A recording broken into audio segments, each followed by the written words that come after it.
E aí, pessoal, bem-vindos a mais uma das nossas análises. Hoje a gente vai mergulhar direto num texto que traz uma das metáforas mais cruas, poéticas e, para falar a verdade, chocantes de todo o mundo antigo, o livro de Oséias. Nossa missão aqui é explorar de forma totalmente imparcial como essa narrativa usa emoções tão extremas para entregar sua mensagem. É uma história bem densa, então vamos direto ao ponto onde a força dessa narrativa se constrói. Imaginem só receber uma ordem dessas. Logo de cara, no primeiro capítulo, a narrativa joga no colo do profeta Oséias um comando que na época era um escândalo absoluto. Vá e case com uma prostituta. Não tem rodejos, a coisa incrivelmente direta. E o impacto dessa instrução é desenhado totalmente de propósito para estabelecer a alegoria central do texto e prender a atenção de quem lê logo no início, justamente com o tom imprevisível do que vem por aí. Bom, isso nos introduz à primeira grande parte da nossa análise de hoje, o casamento simbólico. Vamos entender como funciona essa verdadeira performance profética. É como se a gente estivesse olhando para um espelho gigante. De um lado da balança, a gente tem a realidade física e tangível. Oséias e a esposa dele, Gomer, um marido lidando com todo o caos de um casamento marcado pela infidelidade. Do outro lado, a narrativa espelha essa dor na relação entre Deus e Israel, colocando o Criador como o parceiro traído e a nação como a parceira que simplesmente abandona o compromisso. As ações caóticas no mundo físico da Gomer servem para traduzir de forma bem direta a rebeldia espiritual da nação.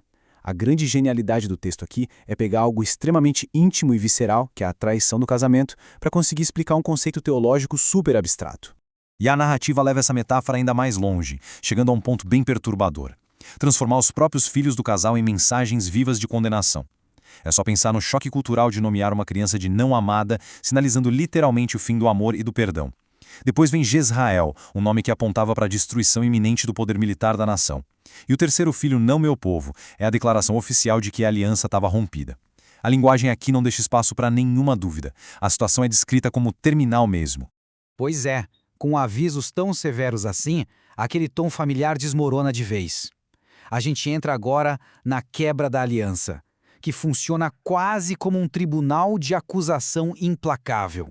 A acusação formal apresentada no texto é rápida e francamente devastadora. Mostra uma degradação moral completa na sociedade. As pessoas fazendo juramentos falsos, mentindo, além de casos de assassinato, roubo e adultério. Como se não bastasse, tem a traição religiosa com a adoração ao deus Baal e, para fechar a conta, alianças políticas totalmente vazias e fúteis com o Egito e a Síria. Basicamente, estavam confiando no poder militar dos vizinhos em vez da proteção divina. Mas vejam só a ironia trágica de toda essa situação. O texto fala de uma gratidão completamente deslocada. O Criador é quem fornece os recursos básicos para a vida prosperar: o trigo, o vinho, o azeite, a prata. Mas o que a narrativa relata é a nação pegando todos esses presentes e dando crédito da colheita às divindades pagãs. É a representação máxima da cegueira espiritual. E aí, de forma super abrupta, bem no meio de todas essas acusações pesadas, Oséias recebe uma nova instrução que é um verdadeiro choque: amar a esposa de novo e, mais do que isso, comprá-la de volta. O texto faz questão de dar o valor exato dessa transação: 15 barras de prata e 150 quilos de cevada. O curioso aqui, e para colocar isso em perspectiva, é que na antiguidade esse era basicamente o preço que se pagava por um escravo. É um custo físico humilhante que serve para ilustrar que a redenção exige um preço muito alto e doloroso. Só que esse vislumbre momentâneo de redenção pessoal acaba sendo engolido pelo cenário maior. Chegamos no preço da infidelidade e nas consequências inevitáveis dessa quebra de aliança. A narrativa não esconde o peso das escolhas. E isso culmina numa das metáforas poéticas mais famosas e duradouras que a gente tem. Eles semearam ventos e colherão tempestades. É a ideia de que plantar o vazio ou o engano não resulta só numa colheita fraca. A tempestade não cai do nada. Ela é o resultado direto, natural e totalmente incontrolável daquilo que foi cultivado pelas próprias escolhas da nação. O texto mapeia isso como uma progressão trágica, implacável, funciona em etapas. No primeiro passo, a gente tem a fundação da quebra, a rejeição a Deus e a troca por ídolos de metal vazios feitos à mão. Aí, movidos pelo medo, vamos para o passo 2, que é transferir toda a confiança para o poder militar das nações estrangeiras, o que leva diretamente ao terceiro passo. Essas mesmíssimas nações em que eles confiaram se transformam na ferramenta da destruição total e do exílio de todo o povo. E a linguagem poética usada para descrever essa consequência final é pesadíssima. O texto usa imagens brutais, viscerais mesmo. A força divina nesse momento de julgamento é comparada a um leão atacando a presa, ou um leopardo espreitando nas sombras. E talvez a mais gráfica de todas as comparações, uma ursa em fúria porque teve os filhotes roubados. A narrativa quer realmente transmitir o terror das escolhas feitas, desenhando um destino super sombrio para Samaria. Mas calma, justamente quando a história parece atingir o ponto mais sombrio e sem esperança, acontece uma mudança narrativa drástica. A gente entra em O Amor de Pai.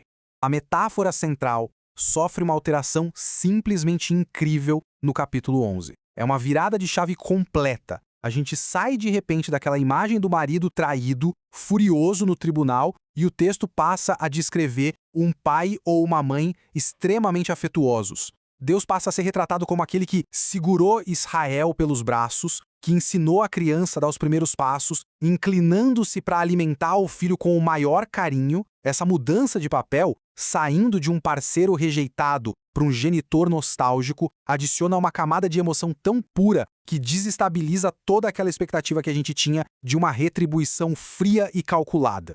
Isso tudo nos leva para o grande clímax emocional dessa explicação. A divindade, que tinha todo o direito de simplesmente aniquilar a nação rebelde, entra num conflito profundo. O texto relata um choro visceral. Como poderia eu abandoná-lo? O meu coração está comovido. Acaba revelando uma vulnerabilidade assustadora dentro do poder absoluto. É a recusa firme de entregar o próprio filho de vez para a destruição.